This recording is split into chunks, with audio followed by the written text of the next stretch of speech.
Welcome to our channel. Friends, நான் உங்களுக்கு ரொம்ப ஈஸியாக ஒரு வாழைத்தண்டு பொரியல் எப்படி செய்கிறதுன்னு சொல்கிறேன். அதுக்கு முதல்ல நம்ம கொஞ்சம் சிறுபருப்பு எடுத்து தண்ணி ஊற்றி ஊற வச்சுக்கலாம்.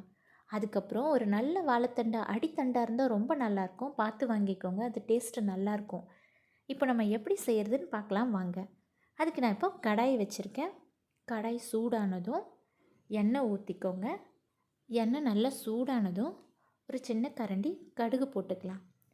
கடுகு பொரிஞ்சதும் ஒரே ஒரு காஞ்ச மிளகாவை கிள்ளி போட்டுக்கோங்க, வாசனைக்கு ரொம்ப நல்லாயிருக்கும்.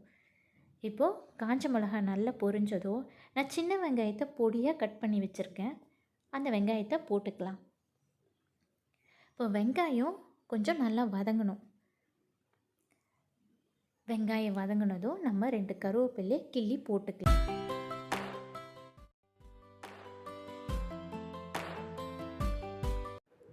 இஞ்சி பூண்டையும் நான் நல்லா இடித்து வச்சுருக்கேன். இப்போ அதை நம்ம போட்டுக்கலாம். போட்டுட்டு நல்லா வதக்கிக்கோங்க.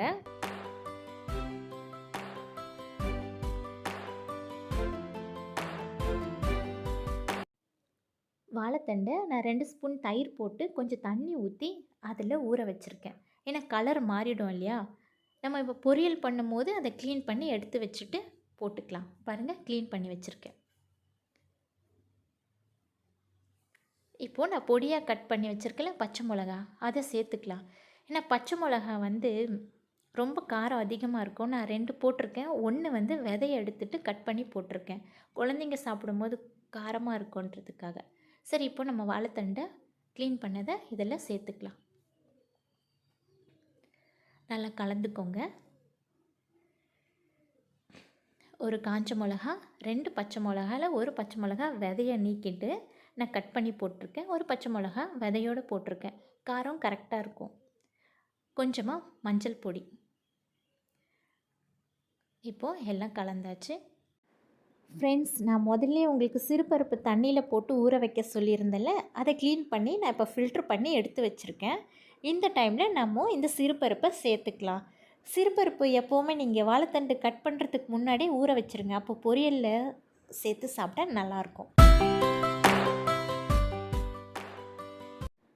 தேவையான அளவு உப்பு போட்டு நல்லா கலந்துட்டு மூடி வச்சுருங்க. லோ ஃப்ளேமில் வச்சுருங்க, கொஞ்சம் நல்லா வேகணும்.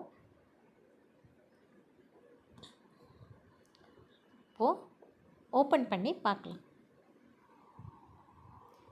இப்போ பாருங்கள் ஃப்ரெண்ட்ஸ், நல்லா வெந்திருக்கு. இந்த டைமில் நான் கொஞ்சம் துருகுன தேங்காயும் கொத்தமல்லியும் கட் பண்ணி வச்சுருக்கேன், போட்டுட்டு ஸ்டவ்வை ஆஃப் பண்ணிடலாம்.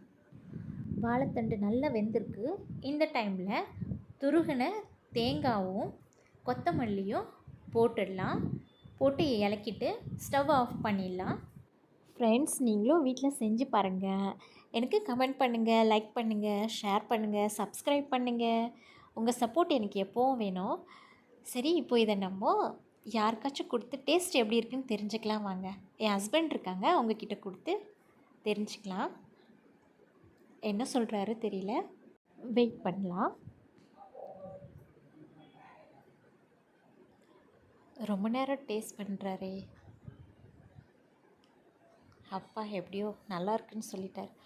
Okay friends, thank you, bye bye.